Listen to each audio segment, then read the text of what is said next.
Alright, thanks God it's Friday. To all subscriber ni Ate Cheryl, this is Lucky String.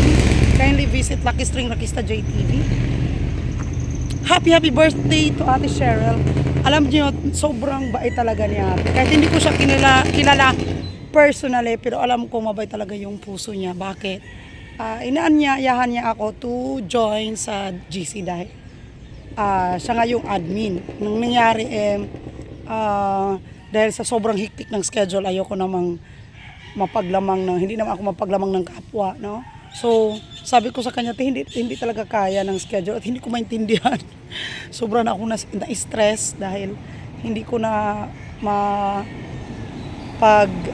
bigyan yung responsibility ko, no? Responsibility ko.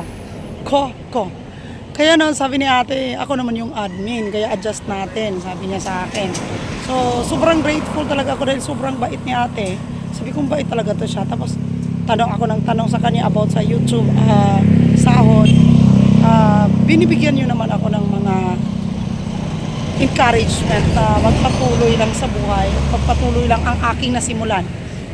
Kaya nagpapasalamat akong, hindi ko man siya kilala personally, but as an admin, sobra akong grateful dahil napasali ako sa GC namin. And ate, whatever your dreams, whatever your heart desire, may the good Lord grant it. May Jesus bring prosperity of good health and abundance of good things. Love, good health, ano ba yun? Pabalik-balik na tayo.